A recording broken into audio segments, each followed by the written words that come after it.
வணக்கம் நண்பர்களே. திமுக 200 இடங்களை வெல்லுமா? மழைக்காலம் அதை நீர்த்து போக செய்து விட்டதா? இதை பற்றி பேசுவதற்காக அரசியல் விமர்சகர் திரு ராஜநம்பீரன் இங்கு வந்திருக்கிறார். வணக்கம் திரு ராஜநம்பீரன். வணக்கம். வணக்கம். திமுக 200 சீட் ஜெயிக்கணும் அப்படின்னு எதிர்பார்த்துட்டு இருந்துச்சு. அந்த கனவு இன்னும் சாத்தியமா? அதற்கான வேலை திட்டங்களை எதிர்க்கட்சிகள் மும்முரமாக செய்து கொண்டிருக்கிறார்கள். ஏன்னா திமுக குறைவான தொகுதிகளிலே வென்றுவிடக்கூடாது என்பதற்காக தினசரி உழைக்கக்கூடிய இடத்துல எடப்பாடி பழனிசாமி தொடங்கி டிடிவி தினகரன், நயினா நாகேந்திரன், அண்ணாமலை எல்லாருமே கட்சிக்காரனை விட அதிகமாக உழைக்கிறார்களோ என்று சந்தேகப்படக்கூடிய அளவுக்கு ஸ்லீப்பர் செல்லுமாங்கல்ல, எதிர்கட்சிக்காரர்கள் எதற்கு திமுகவுக்கு இவ்வளவு ஜெயிப்பதற்கு பாடுபடுகிறார்கள் என்று சொல்லக்கூடிய அளவுக்கு வேலை செஞ்சுட்டு இருக்கிறாங்க. ஏன்னா எல்லாருமே உதிரிகளாக வேலை செய்கிறார்கள். யாருமே நீங்க ஒரு ஒரு வலிமையான அணியை கட்டுவதற்கான வாய்ப்பு எவருக்குமே இல்லை. எல்லாமே நீங்க பாத்தீங்கன்னா இது நூலுல கோர்க்காம உதிர்ந்து கிடக்கிற பூக்களை போல இருக்கிறது. ஒரு மாலையா கட்டுறதுக்கான வேலையா இங்க கிடையாது. எல்லாருமே தடி எடுத்தோம்னா தண்டால்காரன்ற மாதிரி அதிமுக உங்களுக்கு தெரியும் பல அணிகளாக பிரிந்து கிடக்கிறது. இன்னொரு பக்கம் பாஜக ஒரு ஒட்டாத கூட்டணியாக உருவாடி கிடக்கிறது. எல்லா பக்கமும் நீங்க திரும்புற திசையெல்லாம் பாத்தீங்கன்னா திமுகவை எல்லாரும் கல்லறிகிறார்கள். இந்த மழைக்காலம் இந்த வடகிழக்கு பருவமழை துவங்குறதுக்கு முன்னாடி நல்ல கடுமையான மழை, பல இடங்களில் மழை, முக்கியமாக டெல்டா மாவட்டங்கள், தென் மாவட்டங்கள் இங்க எல்லாமே நெற்பயிர் கடுமையாக பாதிக்கப்பட்டிருக்கு. பல லட்சம் ஏக்கர்கள். இதற்கான ஏற்கனவே முன் திட்டங்கள் எதுவுமே அரசுக்கு இல்லை. விவசாயிகள் கடுமையாக பாதிக்கப்பட்டிருக்காங்க. விவசாயிகள் கோபத்துடன் இருக்காங்க. இன்னும் பல துறையினர், அரசு துறையினர், அப்புறம் தூய்மை பணியாளர்கள் எல்லாருமே கோபத்தில் இருக்காங்க இந்த அரசு மீது. அப்படி இருக்கும்போது எப்படி 200 சீட்டு அது இப்போ அதிகம் பேசுறது இல்லையே? அது நிறைய நெல் கொள்முதல் நிலையங்களை இந்த அரசாங்கம் உருவாக்கி இருக்கிறது. உதாரணத்திற்கு மதுரையில மட்டும் 41 நெல் கொள்முதல் நிலையங்களை கட்டியிருக்கிறார்கள். 8 கொள்முதல் நிலையங்கள் மிக ஆக்டிவா செயல்பட தொடங்கிவிட்டது. எல்லா ஊர்களிலேயுமே புதிதாக அதற்கான ஏற்பாடுகளை அவங்க செய்யறாங்க. விவசாயிகள் நலன் சார்ந்தது இந்த அரசு. ஏன்னா முதல் முறையாக விவசாயிகளுக்கு இலவச மின்சாரத்தை அறிவித்தது கடந்த காலங்களிலே கலைஞருடைய அரசு தான், திமுக தான் அறிவித்தது. உழவர் சந்தையை உருவாக்கியவர்கள் என்று பார்க்கிற போது திமுக தான் அந்த உழவர் சந்தையெல்லாம் உருவாக்கியது. அதே மாதிரி விவசாயிகள் நலனை குறித்து யாரெல்லாம் பேசுறாங்கன்னா ரொம்ப வேடிக்கையா இருக்கிறது. கோரிக்கை கூட இல்லையே அப்படின்லாம் சொல்றாங்க இல்லையா? இதற்கான ஆதாரத்தை நீங்கள் எங்களிடத்திலே நீங்க நிரூபிங்கள் என்று அமைச்சர் சக்கரபாணி சவாலே இப்பதான் இறங்குது வெஸ்ட் பெங்கால் இல்ல அதெல்லாம் என்னன்னா இவர்கள் என்ன செய்யறாங்கன்னா ஒரு பெண்மணி குற்றச்சாட்டு சொல்றாங்க. இந்த மாதிரி நெல்லெல்லாம் அதுக்கான நெல் கொள்முதல் நிலையங்களே வாங்க மாட்டேங்கிறாங்க அப்படின்லாம் சொல்றாங்க. கடைசியில போய் ஆய்வு செய்யறாங்க அதிகாரி. 5 ஏக்கர் நிலம் அவங்க லீஸுக்கு எடுத்து விவசாயம் பண்ணிட்டு இருக்காங்க. அவங்களுடைய எல்லாமே வயக்காட்டுல இருக்கு. நெல் கொள்முதல் நிலையத்துல ஏத்துக்கிற மாட்டாங்கன்னா வயக்காட்டுல இருந்து இன்னும் போகவே இல்லை, அறுவடையே ஆகல. 1 மாசத்துக்கு முன்னாடியே இதெல்லாம் ஓபன் பண்ணி விட்டாங்க வழக்கு. அதனால மிக 3 மடங்கு விளைச்சல் பெருகி இருக்கிறது. அதையெல்லாம் பாதுகாப்பதற்கான நடவடிக்கைகள் மிக தீவிரமாக இருக்கிறது. நேரடியாக களப்பணிக்கு உதயநிதி ஸ்டாலின் உடனே போனாரு. எப்படியாவது ஒரு பிரச்சனையை உருவாக்க வேண்டும் என்கிற உள்நோக்கத்தோடு தொடர்ந்து எடப்பாடி பழனிசாமி ஆதாரம் இல்லாத, டேட்டாஸ் இல்லாத விவரங்களை சொல்றாரு. இவர் எவ்வளவு புகழ்மிக்கவர்னா வேளாண்மை திருத்த சட்டம் என்று சொல்லக்கூடிய ஒரு கருப்பு சட்டத்துக்கு ஆதரவளித்தவர். விவசாயிகள் போராட்டத்தை டிராக்டர் வருகிற வழிகள் எல்லாம் ஆணிகளை யார் பதித்து வைத்தார்களோ அவர்கள் தான் விவசாயிகளுடைய நலனுக்காக பேசுகிறார்கள். சென்னை எடுத்துக்கலாம். இந்த மழை சின்ன மழைக்கு தாங்கல, இன்னும் பெரிய மழை இன்னும் வடகிழக்கு பருவமழை வரல. ஆட்சிக்கு வந்த உடனே நல்ல வடிகால் திட்டங்கள் எல்லாம் செயல்படுத்தப்படும். அடுத்த வருஷம் எங்குமே தண்ணீரே தேங்காது அப்படின்னு சொன்ன அரசு. இப்ப பாத்தீங்கன்னா இன்னும் பல இடங்களில் குழிகள் இருக்கு, இன்னும் மூடப்படல, இணைப்புகள் உருவாக்கப்படல.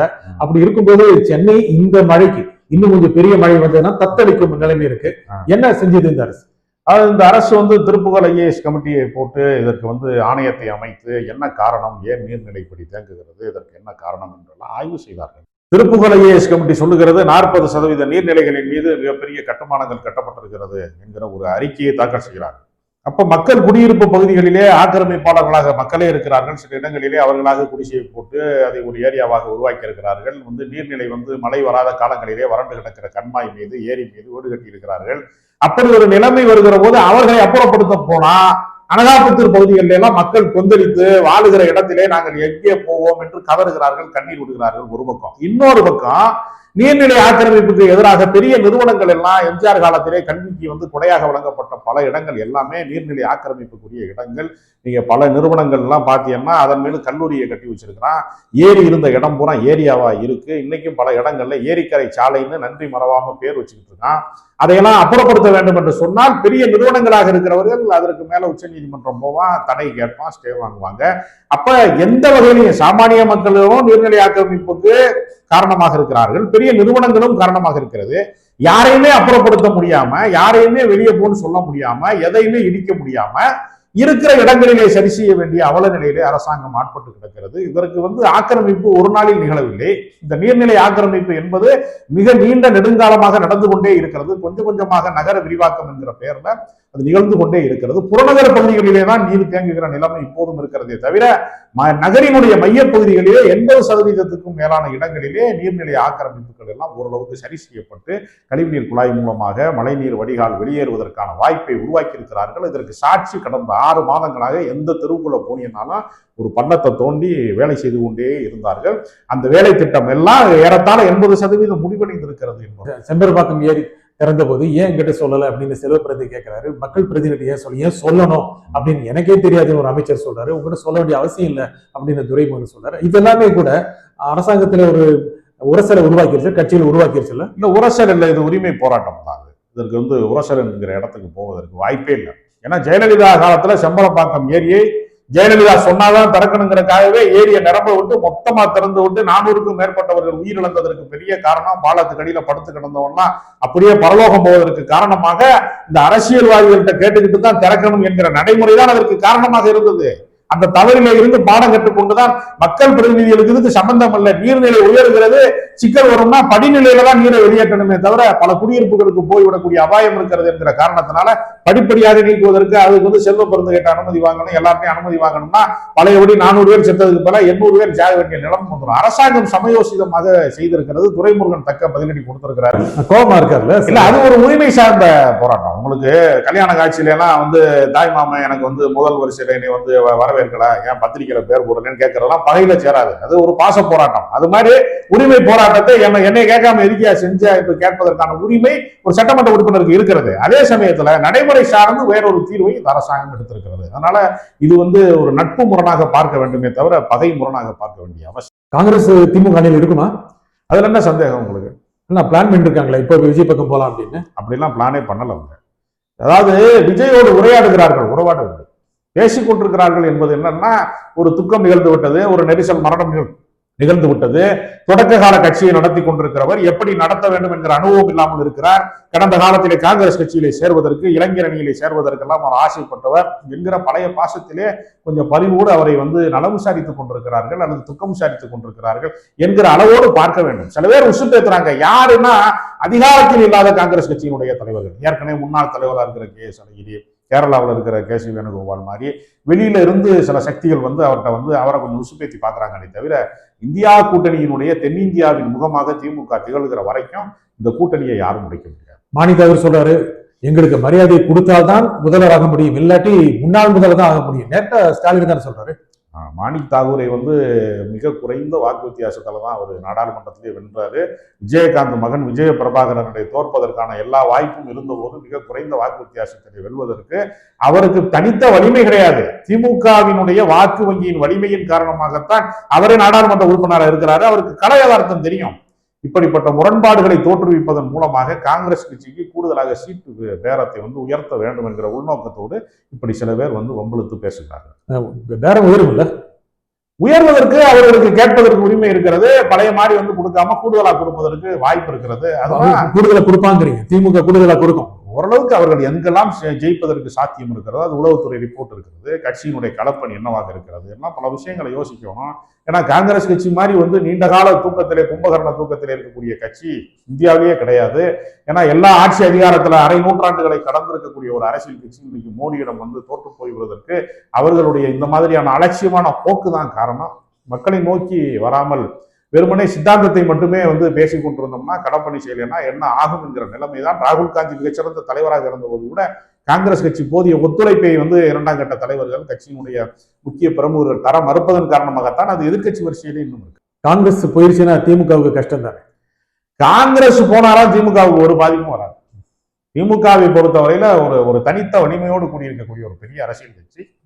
காங்கிரசினுடைய வாக்கு சதவீதமே மிக மிக குறைவு. மூப்பனார் காலத்துலதான் கடைசியாக அதனுடைய வாக்கு சதவீதம் எவ்வளவு இருக்கு என்பது கொஞ்சம் தெரிய வந்தது. அவர்கள் வந்து பெரிய அளவுல வாக்கு சதவீதம் கிடையாது. அவர்களுக்கு 5% குறைவான வாக்கு வங்கி வைத்திருக்கிற ஒருவர் தான் அவங்க. அதனால இப்ப புதிதாக தொடங்கப்பட்ட 15 ஆண்டுக்கு முன்பு தொடங்கப்பட்ட நாம் தமிழர் கட்சிக்கே 8.22% இருக்கு அப்படின்னு சொல்லும் போது அவர்கள் பின்னோக்கி தான் இருக்கிறாங்க. ஒரு காலத்திலே ஆளுங்கட்சியாக இருந்தவர்கள் இன்னைக்கு ஆளவே முடியாத கட்சியாக இருக்கிறார்களே. கொஞ்சம் பலம் பெறணும், இடம் பெறணும் அப்படிங்கிறதுக்காக விஜய் பக்கம் போலாங்கிற மாதிரி நிறைய பேர் பேசிட்டாங்க, நிறைய பேர் எண்ணத்துல இருக்காங்க, ஆட்சியில பங்கு பண்ணுங்கிறாங்க. ஒருவேளை அதிக அளவுக்கு இடம் கிடைக்கவில்லை, ஆட்சியில பங்கு கொடுக்க மாட்டாங்க அப்படின்னா அந்த பக்கம் போலாமா அப்படிங்கிற எண்ணம் இருக்குல்ல. அது விஜய் முதல்ல வந்து கரூர் பிரச்சனையில இருந்து முழுமையாக சட்ட விசாரணைக்கு உட்படுத்தப்பட்ட எல்லா பிரச்சனையிலும் இருந்து வெளியில வந்து தன்னை நிரூபிப்பதற்கு அந்த போராட்டத்துக்கே அவருக்கு நேரம் இல்லை. அவரால் பாதிக்கப்பட்டவர்களை போய் பார்ப்பதற்கு கூட அவரால் முடியவில்லை. அவர் ஜனநாயகத்துல போய் எப்படி வந்து ஒவ்வொரு வாக்காளனுடைய வீட்டு வாசல்ல நின்று அவர் ஓட்டு கேட்பாரு. அவர் எடுத்தவொடனே வந்து நான் ஹெலிகாப்டர்ல வரப்போறேன், இனிமேல் ஜெயலலிதா மாதிரி வரப்போறேன், அது எம்ஜிஆர் மாதிரி வரப்போறேன்னு சொல்லிட்டே தெரிகிறாரே தவிர களப்பணியிலே அவர் கால் பதிக்காமலே இருக்கிறாரு. ஆகாய மார்க்கமாக ஒரு அரசியல் செஞ்சு எப்படி பூமியில நீங்க எப்படி வந்து வாக்குச்சாவடி எல்லாம் பூமியிலே இருக்கு. இன்ஸ்டாகிராம்ல இருக்கிறவனுக்கு மட்டுமே ஒரு எலெக்ஷன் வச்சா மட்டும்தான் விஜய் முதலமைச்சராக முடியுமே தவிர ஒரு நாள் வந்து விஜய்னால வந்து சாமானிய மக்களுடைய பிரதிநிதியாக, மக்களின் பிரதிநிதியாக மாறவே முடியாது. வாய்ப்பே இல்லை. மிகப்பெரிய நடிகர், அந்த அளவுக்கான அவருக்கு அரசியல் ரீதியாக ஒரு எதிர்பார்ப்பு மக்கள்கிட்ட இருக்கு, மறுக்க முடியுமா? அவருக்கு ஒரு திரை கவர்ச்சி இருக்கிறது. திரையிலே பார்த்து வியந்த ஒரு நட்சத்திரத்தை தரையிலே பார்ப்பதற்கு ஒரு ஆவல் இருக்கிறது. அதனாலேயே அது எல்லாமே நடந்துவிடும், அப்படியே மேஜிக் மாதிரி எல்லாமே நடந்துடும் அப்படின்னு சொல்றதுக்கு இது எம்ஜிஆர் காலம் இல்லையே. எம்ஜிஆர் காலத்துல சினிமா மட்டும்தானே என்டர்டைன்மெண்ட். இன்னைக்கு அப்படி இல்லையே. இன்னைக்கு சோசியல் மீடியாக்கள் வளர்ந்திருக்கிறது, தொலைக்காட்சிகள் வளர்ந்திருக்கிறது, ஓடிடி தளம் வளர்ந்திருக்கிறது. இன்னைக்கு பிரபலமாகிறது அப்படிங்கிறத ஜிபி முத்தும் பிரபலமா இருக்கிறாரு. வாட்டர் மெலன் ஸ்டாரை கூட இன்னைக்கு பிரபலங்கிறான். இன்னைக்கு உலகத்துல வந்து பிரபலம் என்பதற்கான அர்த்தமே இன்னைக்கு மாறிவிட்டது. அதனால ஒரு நபரை குறித்து தான் வந்து எல்லாமே வந்து ஒட்டுமொத்த தமிழகமுமே வந்து அப்படியே பனையூரை நோக்கி பயணிக்கிறது என்று சொல்வதெல்லாம் ஒரு வகையான கற்பனை மாயை. ஒரு பிம்பத்தை கட்டமைக்கிறார்கள். அது திமுக நடத்துனதாக சொல்லப்பட்ட கருத்து கணிப்பிலேயே அவங்களுக்கு 23% அப்படின்னு சொல்றாங்க, அவங்களே சொல்றாங்க. நீங்க அது இல்லைங்கிறீங்க? இல்ல அதாவது கருத்து கணிப்புகள் எப்பொழுதுமே என்னன்னா மிக குறைவான பேர்ட்ட ஒரு 3000 பேர்ட்ட தான் மொத்தமே எடுக்கிறாங்க. 1.25 லட்சம் எடுத்திருக்காங்க சொல்லுவாங்க. அப்படியே நடைமுறையில கருத்து கணிப்பு மட்டும்தான் வெற்றி பெறும்னு சொல்லவே முடியாது. காங்கிரஸ் தான் ஆட்சி அமைக்கும் அப்படின்னு சொல்லிக்கிட்டு இருந்த மகாராஷ்டிரா போன்ற இந்த தேர்தல்ல திடீர்னு பார்த்தா பாஜக வந்து ஆட்சி அமைக்கிறது. எத்தனையோ கருத்து கணிப்புகள் பொய்யாக இருந்திருக்கு. திமுக விஜய் பார்த்து பயமாட்டல? ஆமா, பயப்படுது, உண்மையிலேயே பயப்படுது. என்ன காரணம்னா இது மாதிரி நெரிசல் மரணங்களை ஏற்படுத்துகிறார்கள், விபரீதமான விஷயங்களை ஏற்படுத்துகிறார்கள். வந்து ரோடு அதாவது சாலை மார்க்கமாக போகிற போது திடீர்னு மரத்து மேல ஒருத்தன் ஏறி குதிக்கிறான்.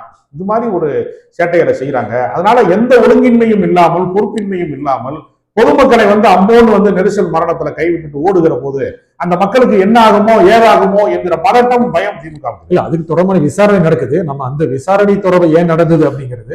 ஆனா ஒரு அரசியல் சக்தியாக திமுகவை வீழ்த்தக்கூடிய சக்தியாக இல்லாவிட்டாலும் கூட திமுகவை ஓரளவு பலவீனப்படுத்தும், குறைந்தபட்சம் அதிக அளவுக்கு இடங்களை பெறாமல் இருக்க செய்கிற அளவுக்கு ஒரு சக்தி தான் அப்படின்னு திமுக அப்படின்னு அவர்கள் நம்பிக்கொண்டிருக்கிறார்கள்.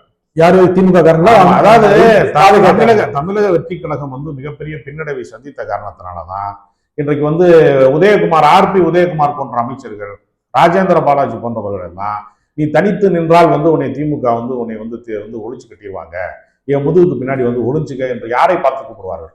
நீ பயந்து போய் பனையூர் பங்களாவுக்குள்ளே பதுங்கி கிடக்கிறாய், என்று நீ பயப்பட வேணாம், அதிமுக முதுகுக்கு பின்னால் ஒளிந்து கொள்வதற்கு ஓடிவா என்று RP உதயகுமாரும் ராஜேந்திர பாலாஜியும் அழைக்கிறார்கள் என்று சொன்னால் அவர் வந்து முன்னோக்கி நகர்கிறார் என்பது அல்ல, பின்னடைவுக்கு ஆளாகி இருக்கிறார் என்பதற்கு சாட்சியங்கள். பாஜக வந்து இதுதான் சரியான சந்தர்ப்பம் என்று அவரை வந்து கூப்பிடுறாங்கனாலே தனித்து போட்டியிடுவதற்கான தகுதியை கரூர் நெரிசல் மரணத்தின் வழியாக விஜய் இழந்து விட்டார். அவருடைய கட்சியினுடைய மாவட்ட செயலாளரையே தமிழ்நாடு காவல்துறை தான் அறிமுகப்படுத்துகிறது. கட்சிக்காரன் யாருன்னு நீங்கள அறிமுகப்படுத்தணும். மாநாட்டில் வந்து நீங்கள வந்து பெரிய கூட்டங்களை கூட்டுகிற போது கட்சியின் தலைவர்களை அறிமுகப்படுத்தணும். இன்னைக்கு கூட ஒரு குஸ்தி நடந்துகிட்டு இருக்கு. ஆதவ அர்ஜுனா தான் அடுத்த பொதுச் செயலாளர், இவரை தூக்கி கிடாசனம் வெளியேற்றணும் என்று புஷி ஆனந்துக்கு எதிரான போர்க்கொடிகள்லாம் தூக்க ஆரம்பிச்சிட்டான். அப்ப கட்சி நடத்துவது என்பது அவர்களுக்கு மிகப்பெரிய கஷ்டமாக இருக்கிறது.